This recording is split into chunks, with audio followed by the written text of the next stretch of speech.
Hello everyone, मैं राघव। आप लोगों का अपने YouTube channel discovery coaching Pratapgarh में बहुत बहुत स्वागत करता हूं। इस समय क्लास 12 की बायोलॉजी का पुष्पीय पौधों में लैंगिक जनन का आज हम 16वां लेक्चर स्टार्ट करेंगे, जिसमें हम निषेचन के बारे में अध्ययन करेंगे। इस निषेचन के बारे में अध्ययन करने से पहले हम थोड़ा सा कृत्रिम संकरण के बारे में हम थोड़ा सा अध्ययन करेंगे। तो आइए देखते हैं कृत्रिम संकरण। अब कंडीशन ये आती है कि हम कृत्रिम संकरण क्यों करते हैं। कृत्रिम संकरण क्यों करते हैं? तो कृत्रिम संकरण हम ऐसा फसल जिसमें वांछित लक्षण हो, अर्थात हम जो लक्षण चाह रहे हैं उस फसल में वो लक्षण हो, जिसके लिए हम कृत्रिम संकरण करते हैं। जिससे जो फसल की उन्नति होगी, जिससे क्या होगी? फसल की उन्नति होगी या इसकी प्रगति या तो इसकी प्रगति होगी, और इसका हम व्यावसायिक रूप से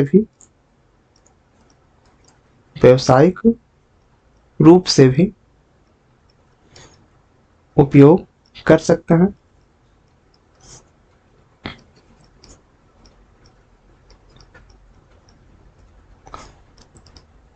तो अब कंडीशन ये आती है कि कृत्रिम संकरण हम करते हैं तो कैसे करें। कृत्रिम संकरण कैसे करें? तो कृत्रिम संकरण में हम केवल अपेक्षित परागकणों का ही उपयोग करते हैं। इसमें हम केवल अपेक्षित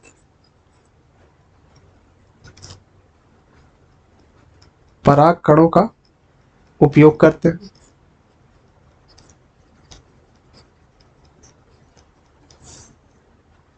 अब बात आती है वर्तिकाग्र की। वर्तिकाग्र पे हमको क्या डालना है? जो वांछित लक्षण वाला जो परागकण है, हमको उस वर्तिकाग्र पे डालना है।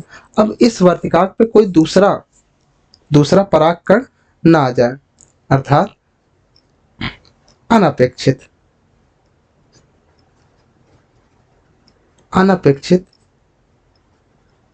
परागकण से हमको इसे बचाना है। जिसके लिए कुछ स्टेप फॉलो किए जाते हैं। जैसे पहला है विपुंसन तथा दूसरा है बैगिंग या वस्त्रावरण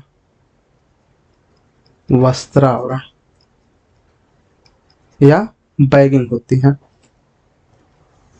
तो देख लेते हैं पहला विपुंसन, जिसे इंग्लिश में इमैस्कुलेशन कहते हैं।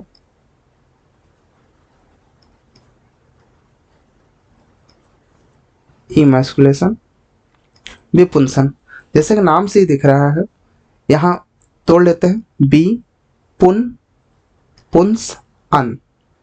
तो देख लेते हैं इसे। तो पहले पुन की बात करें तो पुन मीन्स पुंकेसर, और अन मीन्स होता है निर्माण की प्रक्रिया। तो पुंसन मीन्स क्या हुआ? पुंकेसर का निर्माण। और यहाँ आगे क्या लगा है? बी मीन्स क्या होता है? विपरीत, अर्थात पुंकेसर के निर्माण का विपरीत मीन्स क्या हुआ? पुंकेसर को नष्ट करना। अर्थात अगर हम बात करें कि हमारे पास कैसा पुष्प है? द्विलिंगी पुष्प है। कैसा पुष्प है? द्विलिंगी पुष्प है। तो द्विलिंगी पुष्प है तो इसमें स्वपरागण के चांसेस अधिक रहेंगे। स्वपरागण कब? जब पुंकेसर और स्त्रीकेसर दोनों परिपक्व हो जाएंगे तब। तो हम क्या करेंगे? इस पुष्प, ये द्विलिंगी पुष्प है, इस पुष्प के कली अवस्था में ही, कलिका अवस्था में ही हम चिमटी द्वारा पुंकेसरों को हटा देते हैं, पुंकेसरों को हटा देते हैं। तो द्विलिंगी पुष्प के कली अवस्था में पुंकेसर को हटा देना क्या कहलाता है? विपुंसन कहलाता है। तो अब ये पुष्प क्या हो जाएंगे? ये पुष्प मादा पुष्प होगी, मादा पुष्प होगी। अब हम क्या करेंगे? अब जो हमको जो लक्षण चाहिए उन पराग कणों को हम इसके वर्तिकाग्र पर डालेंगे। तो इनके वर्तिकाग्र पर कोई दूसरे पराग कण ना आ जाए, तो जिसके कारण हम दूसरा स्टेप फॉलो करते हैं जिसका नाम है वस्त्रावरण, जिसे इंग्लिश में बैगिंग कहते हैं। दूसरा देख लेते हैं, वस्त्रावरण।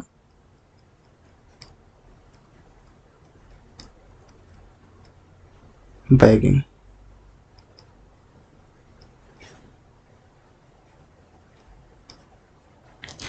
तो विपुंसित पुष्प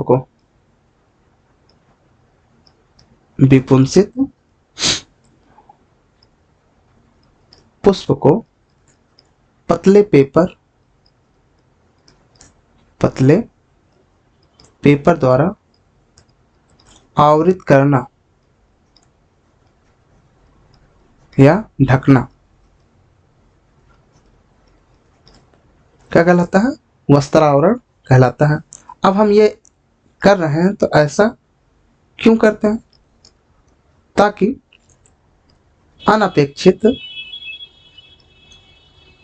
अनपेक्षित पराग कणों के संदूषण को रोकने के लिए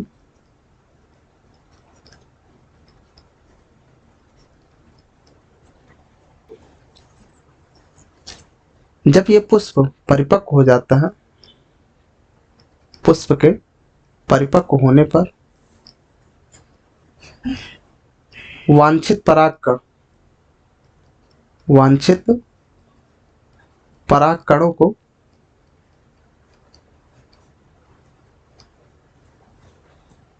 इस पतले पेपर को हटाकर उसके वर्तिकाग्र पर हम छिड़काव करते हैं।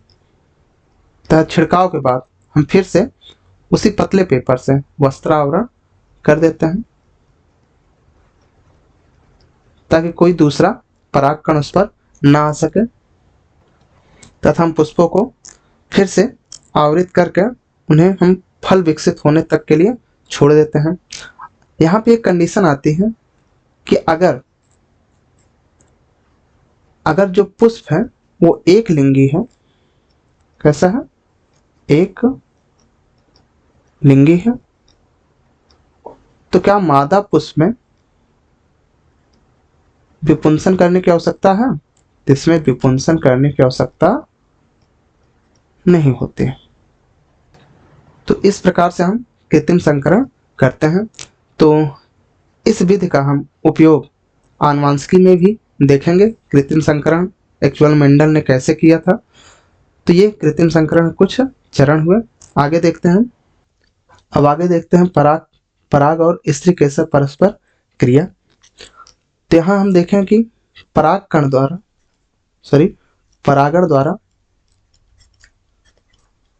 परागकण कहाँ गया? वर्तिकाग्र पे आ गया।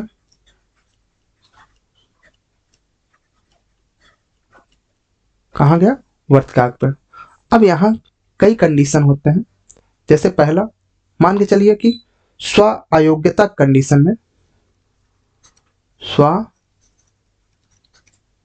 अयोग्यता के कंडीशन में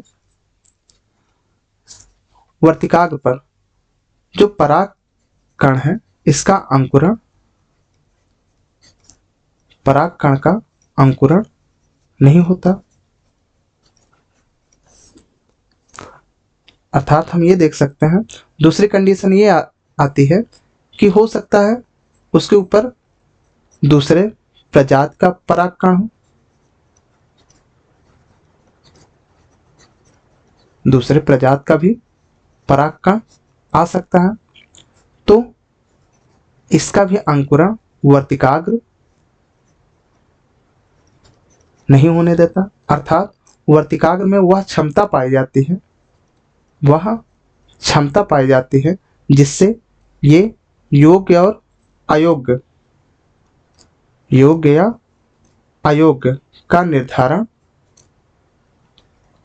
करता है, जिसके लिए वर्तिकाग्र पे कुछ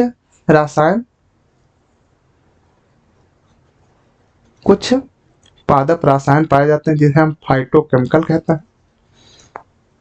कुछ फाइटोकेमिकल पाए जाते हैं जिससे वर्तिकाग्र योग्य या अयोग्य परागकणों की पहचान कर सकता है। योग्य परागकण होने पर ये परागकण अंकुरित होते हैं। अंकुरित होकर एक जनन छिद्र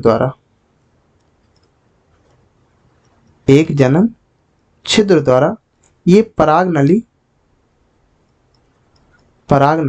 उत्पन्न करते हैं। ये परागनली के माध्यम से दोनों नर युग्मक अंडाशय तक पहुंचते हैं, वहां पर बीजांड तक पहुंचते हैं। तो बीजांड के बाद मादा युग्मक कहाँ है? भ्रूण कोश तक पहुंचते हैं। अब हम आगे देख लेते हैं कि ये परागकण अगर अंकुरित होते हैं तो कैसे होते हैं। ये एक जनन छिद्र द्वारा परागनली निकालते हैं। परागनली के माध्यम से दोनों नर युग्मक अंडाशय तक पहुंचते हैं, बीजांड तक पहुंचते हैं, बीजांड के अंदर कैसे प्रवेश करते हैं तथा भ्रूण कोश तक कैसे पहुंचते हैं। तो आगे के टॉपिक में हम देखेंगे ये सब। तो आगे देखते हैं। यहाँ देखते हैं हम परागकण का वर्तिकाग्र पर अंकुरण। यहाँ हम देखते हैं जब परागकण वर्तिकाग्र पर पहुंचता है, जब परागकण वर्तिकाग्र पर पहुंचता है तो वहां पर उपस्थित शर्करा युक्त पदार्थों को अवशोषित करके पदार्थों का यह अवशोषण करता है। अवशोषण करके ये फूल जाता है। अवशोषण करके ये फूल जाता है, जिससे अंतःचोल जिसे इंग्लिश में एंटाइन कहते हैं, ये वृद्धि करके एक जनन छिद्र द्वारा बाहर आ जाती है। ये वृद्धि करके एक जनन छिद्र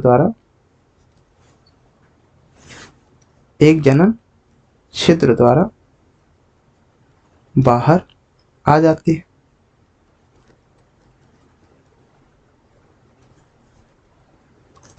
जिसे हम परागनली कहते हैं। जैसा कि ये परागकण है,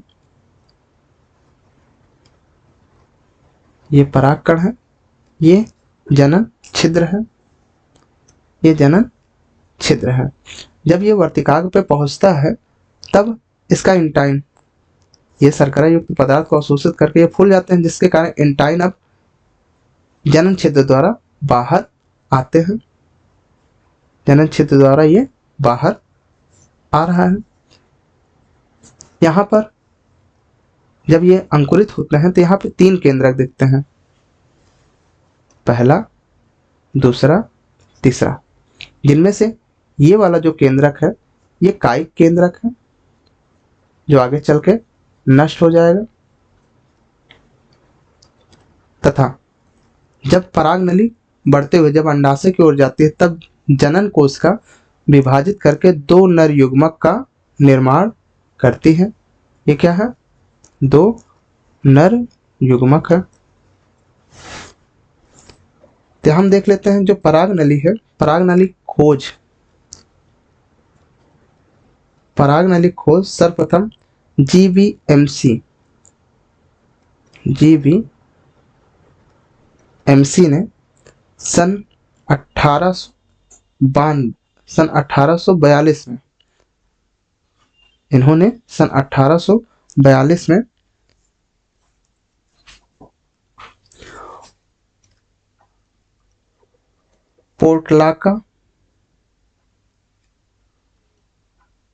पोर्टलाका ओलिरेसिया में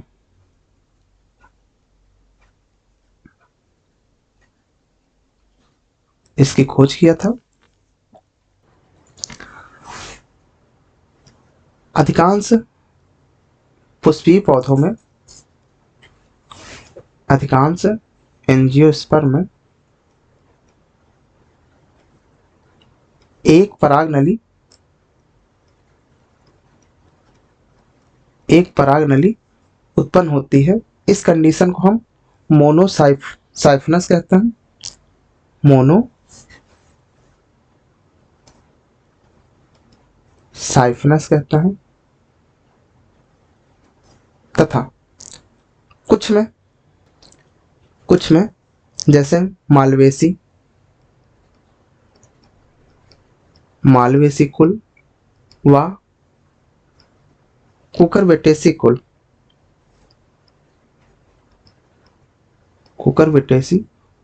कुल के सदस्यों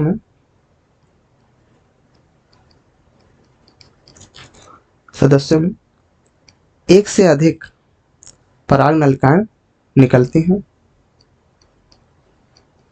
इसमें क्या करती हैं, एक से अधिक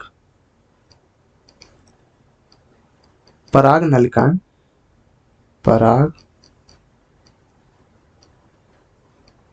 नलिकाएं निकलती हैं। इस कंडीशन को हम पॉलीसाइफनस कहते हैं,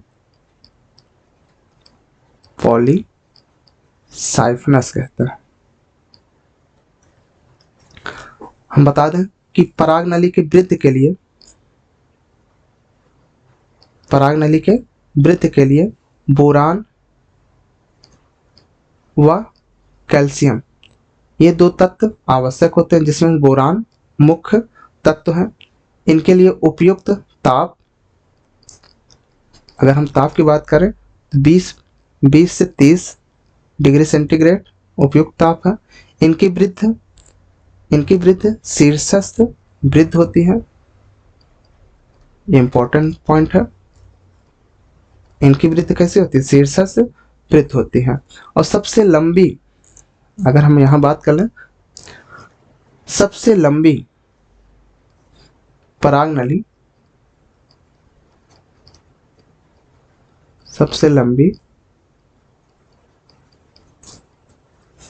नली हम देख सकते हैं मक्का में। तो इस प्रकार हम देख सकते हैं कि अगर ये वर्तिकाग्र है, ये अंडाशय है, और अंडाशय में क्या है, बीजांड है। क्या ये बीजांड है। तो यहाँ पे पराग कण अंकुरित होकर पराग नली उत्पन्न करेगा, जो वर्तिका के कोशिकाओं को भेदते हुए ये कहाँ, अंडाशय में पहुंचेंगे। अंडाशय में किसके पास पहुंचेंगे, बीजांड के पास पहुंचते हैं। तो अब और इस पराग नली में क्या है, इस पराग नली में 3 केंद्रक देखेंगे, जिसमें से ये वाला केंद्रक यानी शीर्षस्थ केंद्रक क्या कहलाएगा, कायिक केंद्रक कहलाता है, जबकि 2 अन्य केंद्रक 2 नर युग्मक होते हैं। तो आगे देखते हैं कि ये पराग नली बीजांड में कैसे प्रवेश करता है। यहाँ हम कुछ एनसीईआरटी के डायग्राम देख लेते हैं। ये वर्तिकाग्र पे पराग कण का अंकुरण हम देख सकते हैं, तथा ये पराग नलिकाएं हैं। अब ये पराग नलिकाएं कहाँ पहुंच चुकी हैं, बीजांड तक पहुंच चुकी हैं। अब बीजांड में ये प्रवेश कैसे करेंगी, तो बीजांड में प्रवेश के 3 कंडीशन है। ये सामान्यतः ये बीजांड द्वार द्वारा ही अंदर प्रवेश करती हैं। तो अगर ये बीजांड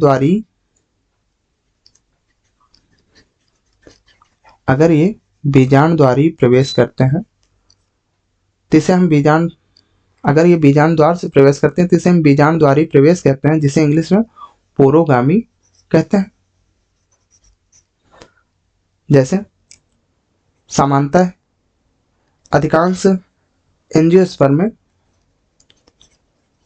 अधिकांश पुष्पीय पौधों में या एंजियोस्पर्म में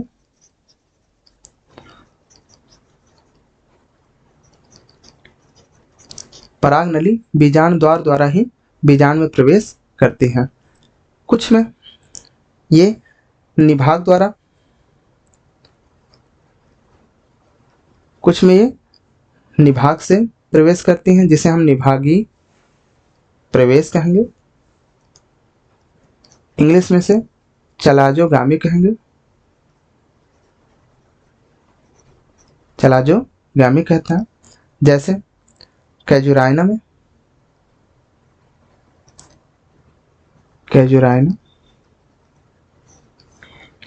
और कुछ में ये आवरण को भेदते हुए ये अंदर प्रवेश कर जाती हैं, आवरण को भेदते हुए अंदर प्रवेश करती हैं, जिसके कारण इस तरह के प्रवेश को हम अध्यावरणीय या मध्य प्रवेश कहते हैं। अध्यावरणीय या मध्य प्रवेश कहते हैं, जिसे इंग्लिश में हम मीजोगामी कहते हैं। जैसे कुकुरबिटा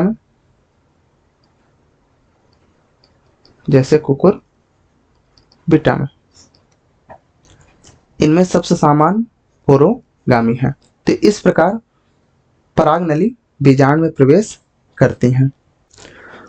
परागनली बीजांड के अंदर बीजांड द्वार द्वारा प्रवेश करने के बाद जो बीजांड काय की कोशिकाएं हैं उनको भेदते हुए ये भ्रूण कोश के पास पहुंच जाते हैं। और भ्रूण कोश जैसे आप लोगों को बताया गया था कि जो तंतु रूप उपकरण या तंतुमय समुच्चय है, इसके माध्यम से जो परागनली है ये या तो सहायक कोशिका तथा अंडकोशिका के मध्य में या तो सहायक कोशिका के अंदर ये प्रवेश करते हैं। सहायक कोशिका को भेदते हुए ये भ्रूण कोश के अंदर प्रवेश करते हैं। तो चूंकि जो तंतुमय समुच्चय है ये परागनली के लिए कुछ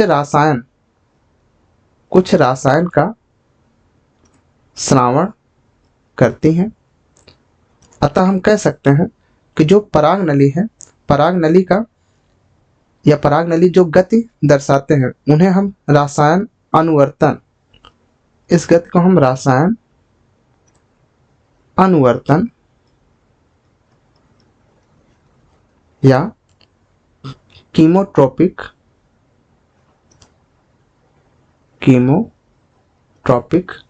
गति कहते हैं।